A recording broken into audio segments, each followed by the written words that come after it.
شیخ طریقت امیر اہل سنت بانی دعوت اسلامی حضرت علامہ مولانا ابو بلال محمد الیاس عطار قادری رضوی دامت برکاتہم العالیہ اپنی مایہ ناز تصنیف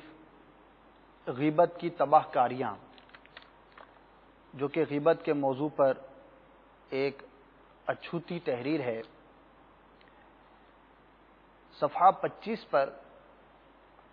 درود پاک کی فضیلت نقل فرماتے ہوئے تحریر کرتے ہیں۔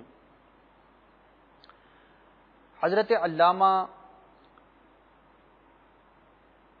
مجد الدین فیروز آبادی رحمۃ اللہ تعالی علیہ سے منقول ہے،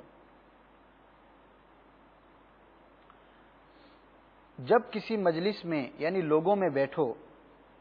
اور کہو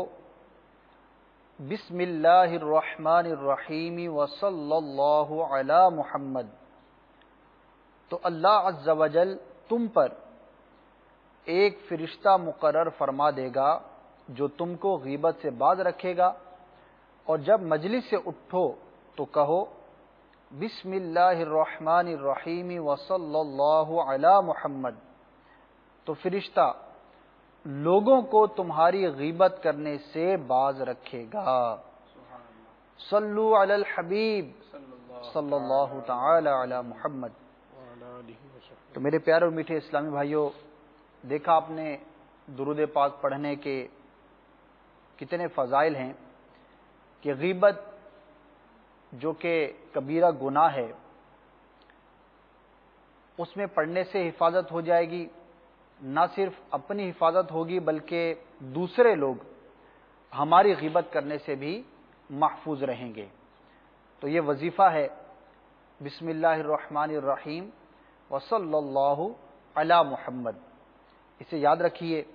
اور جب بھی کسی محفل میں جانا ہو، مجلس میں جانا ہو، کہیں پر چند اسلامی بھائیوں کے ساتھ آپ بیٹھنے کے لیے جائیں، اور جب بیٹھیں تو یہ پڑھ لیں، اور جب اٹھیں تو بھی اس وظیفے کو پڑھ لیں، انشاءاللہ عز و جل بے شمار برکتیں حاصل ہوں گی۔ بلکہ یہ مجرب وظیفہ ہے،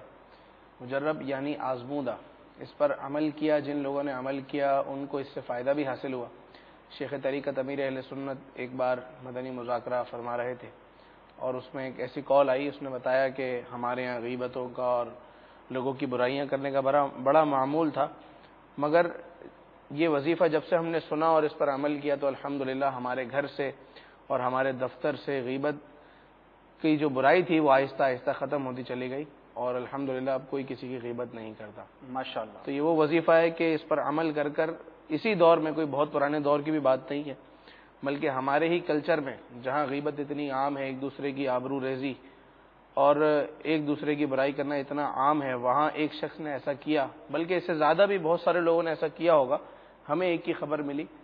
تو الحمدللہ اس کو اس سے فائدہ ہوا اور غیبت سے اس کا پیچھا چھوٹ گیا۔ انشاءاللہ آپ بھی نیت فرما لیجئے،